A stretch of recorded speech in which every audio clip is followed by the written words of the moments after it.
Now, when it comes to the console wars, it's quite clear that Xbox perhaps is not able to sell as many consoles as the PlayStation. And that's understandable because a part of Microsoft's strategy is more than just competing with PlayStation. They think bigger. They think in a more ambitious sort of way. And that is, okay, they don't sell as many Xbox units, but what matters is that Xbox has a bigger outreach. And they've achieved this by making sure that Xbox is not only available, their Xbox services and products are not only available through the console, but on PC, and especially empowered by the Xbox Game Pass service. But there's one other service that they have been working on since they have announced it back in 2020, and that is the xCloud service. And this is basically their cloud gaming feature that was only exclusively accessible through certain Xbox game titles, but now seems to be, hopefully by November, expanding to practically all Xbox games on all of Xbox's platforms, including something that they are hoping to achieve very soon is even on mobile devices. Yes, playing Xbox games on your Android or iPhone through xCloud. Pretty ambitious, and understandably why it took so long. I mean, since they've announced it from 2020, the project xCloud has been facing numerous delays due to the complexities of preparing the infrastructure for thousands of games. Even with the launch approaching, some publishers may still hold back certain titles due to licensing issues. The streaming feature will first be available on the for testing, insider testing in November, with broader rollout to follow.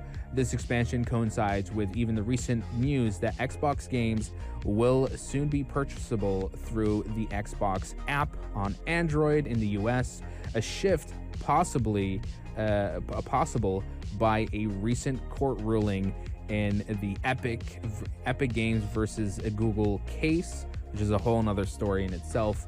The ruling mandates that Google allows third-party app stores within Google Play, enabling now Microsoft to sell games directly to consumers without incurring fees that would typically go to Google.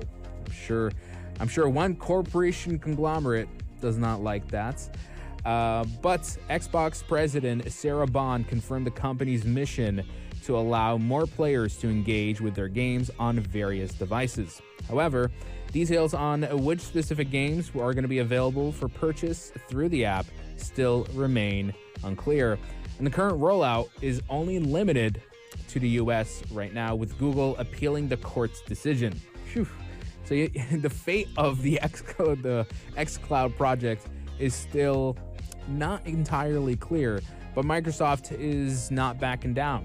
They see a future with cloud gaming, and if they're going to make it work, they have to make sure that it has the biggest outreach ever. Besides just being on PCs and consoles, they have to make their way to other devices like the smartphone and perhaps the smart TV.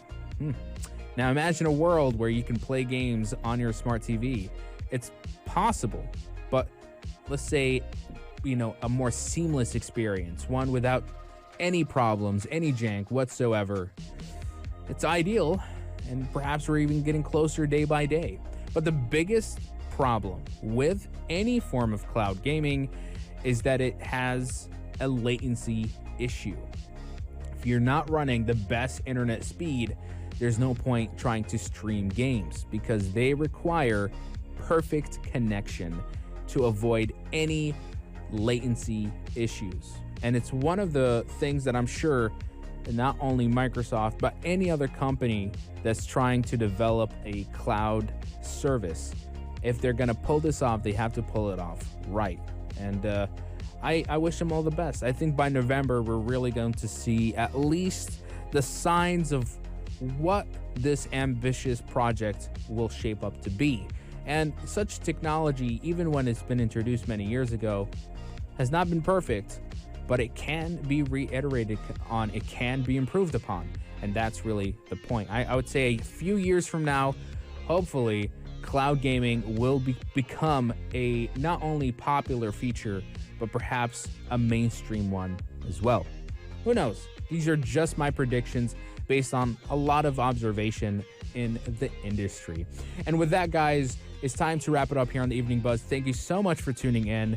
And don't worry, I'm going to be back here again, same time from 8 till 9 p.m. every Friday, Saturday, Sunday, and Monday, keeping you guys busy and entertained all throughout the weekend shift, only here on Pulse 95. This is Michael Atia signing out. Have a good one.